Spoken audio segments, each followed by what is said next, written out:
Hello and welcome to The Hub, a podcast designed to help small and medium business owners navigate the ever-changing landscape of marketing. I'm your host, Matt Taylor Farrington, and the owner of Purple Bunny Marketing. And today I'm joined by Nick, Hello. our social media guru, our podcast guru, our videographer, whatever the hat you wear a few. And we're broadcasting from a different type studio. Yes. My lounge room, very convenient for me.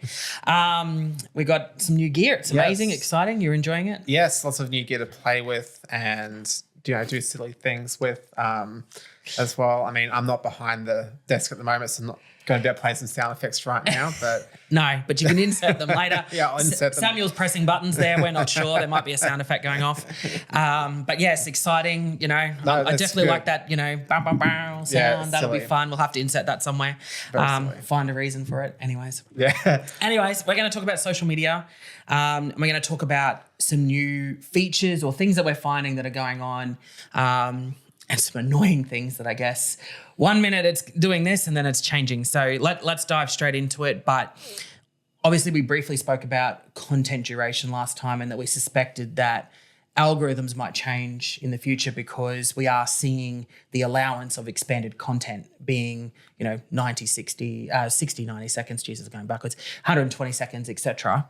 But what have we found out in that space? So Instagram recently announced that they are really pretty much capping their videos to 90 seconds. If your videos go over 90 seconds, then they won't be featured as often as videos featured underneath 90 seconds. Yeah. And that's just Instagram. Yes. TikTok is a whole nother ballpark because now they're experimenting with videos over an hour long. For example, the other day I saw the whole Super Mario Brothers movie uploaded onto TikTok. I could watch the whole thing, but I didn't because I'm like, I've watched it on Netflix or something instead. Yes. But some other creators on there have been experimenting with that too. So for example, Wired, the Actors on Actors series, of uploading onto TikTok as well as YouTube, the full 20-minute video. It's going back to Instagram. Yeah, they're capping it at 90 seconds pretty much. If you upload long form content on there, they're not going to like that. And you won't get the traction on it compared to shorter videos. So what I can see from Instagram is you can still upload longer video content. But if you want it to distribute and get the reach, then you need to keep it under that 90-second mark. Yeah. So, for example, if I decide to make this a 60-second highlight, yes, for which our you podcast, will, yes. which I probably will. That's why with these highlights, I cap it at 60 seconds because it's especially on YouTube. If I want to make it as a YouTube short instead of a video, it has to be underneath 60 seconds, and those shorts get more traction. And I've seen that's why I've experimented with with our other client we do podcasts for on the couch with Steve. So I accidentally did it over the 60 seconds on YouTube and it counts a YouTube video and got no traction because it's Correct. So I got a bit off topic there, but it's just it's just kind of crazy how you kind of have to keep an eye on all these. Yeah, and they're things. all doing something different. And I guess TikTok's aim with the whole Maybe we should upload our entire podcast to TikTok as well. Why not?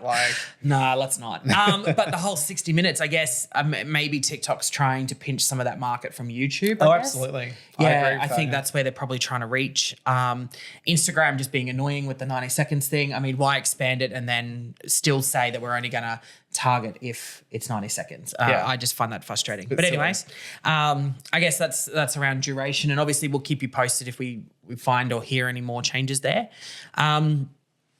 But interestingly, we found out about some new features that are coming, and maybe Instagram's targeting some other platforms in their focus, but some new Instagram features. So first one was Peak. So what is Peak and what are we seeing with that? So it seems to be similar to Be Real. They haven't said it's like Be Real, but from what we're gathering, it's kind of like Be Real. So it's very in the moment, no filters type thing, similar to Be Real. Which, personally, I don't use Be Real anymore because I actually saw a funny TikTok the other day where it's like, I stopped using Be Real because every photo of me was me at my desk. And I'm like, that's pretty much why I stopped too, because it kept going off during the day, during work, while in front of my computer. And but Instagram is experimenting with that now, slowly rolling it out.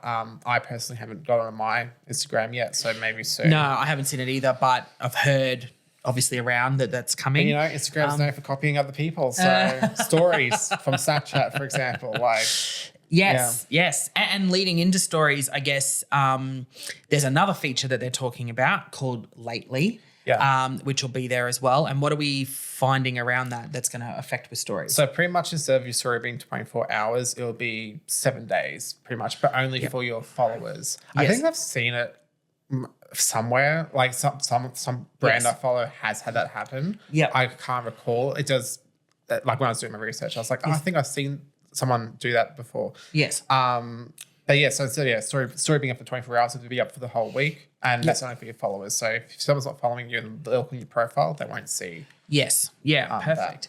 I actually kind of like that feature because sometimes I think there's a story that you go, you know what, I don't want to have to post a story every day. So if I can put that up for 7 days, it'd be great. And it'll stay active there versus, having to post every day, I guess, the same thing over and over.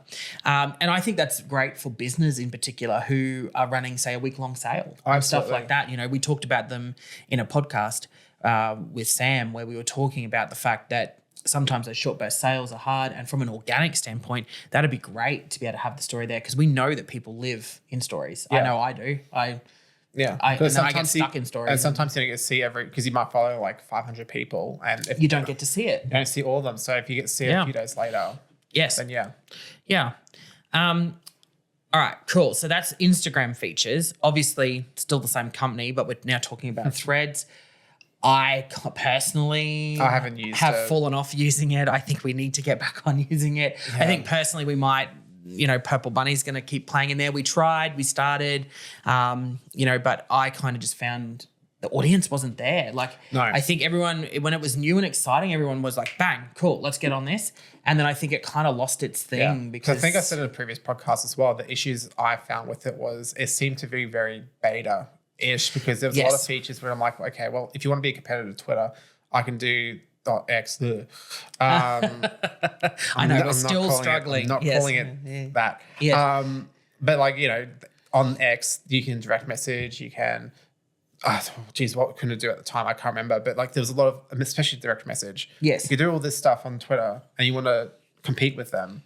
But then didn't have the functionality. Didn't have any of the functionality that Twitter has. Lacked the desktop application. Yes. There was so many things that it was lacking. But now finally, and one of the features we were talking about is that they're going to allow cross-promoting. Yeah. So you post on Instagram, can be posted on Threads as well. Yeah. And you've probably already seen that Threads is already popping up in your Instagram and Facebook as well. Yeah, I've seen the little swipe carousel going there. Because it kind of gets you because you go, oh, what's that? You click on it and then the App Store opens. Because I deleted the app and the App Store opens and it goes, oh, download Threads. I'm like, I've already had it. Yes. Not interested. Look, it probably still has potential somewhere down the line, but maybe I need to check it out again and see what's changed. But if it hasn't changed much, then I don't see. I agree. And I again, it goes back to what we've talked about in the past, where is your customer there and is your audience there? My answer to that is at this point, I don't see a lot of people using Threads, so I don't see the relevance in it at this point. Will that change? Possibly. Who knows? And maybe with allowing more functionality and more features and the changes that they're making, that people may gravitate back to it. But I do think they got hurt by the fact that they didn't have some of that basic functionality. Yeah, especially with that they already had in Instagram and Facebook. Yeah. So why didn't they put it there? Especially with Better for Business, because we very use that for scheduling or for Facebook, Instagram, and it's just like, well, why haven't you implemented Threads into that too? 100%. Because if they did, it would probably be a bit. I think we would have maintained with it and used it. I think we would have continued, and I think I would have used it more personally. Because at the time, again, we need to go back and check on the app because I guess we're just talking crap about the app and we haven't actually got it in our phones because maybe just need to do an update on it. But it's there. I just don't open it. Oh, right. But I probably need to get back in there and have a look. But yeah, I do think it's good that they're going to allow cross-promoting because that was a downfall that I found. Maybe we'll throw the hop up there, give it a crack, see what happens. Why not? Because I know that video content's on there now just and stuff. Put the highlight of us talking crap about the app on that. So, well, it'll get attention. Yeah, surely. Why not? We'll give it a go. Anyways, I think that's a wrap. That was kind of the things we wanted to talk about was the new features, what we're finding is happening. Obviously, these platforms are regularly doing changes. There's a lot of apps. We'll be dropping some blogs soon about some of the new functionality. So stay tuned for that sort of stuff as well. All right. So thanks for tuning in to hear and see more from The Hop. Make sure you subscribe on the links below. Special thanks to Nick for popping in, talking about social media and what we're seeing in the trends. And if you have an opinion about what you're seeing, maybe you're frustrated with one of the new feature changes, or there's a feature that you think should be there, please comment, share it. We'll talk about it, definitely. And stay tuned for more from The Hop, helping you to get your marketing hopping.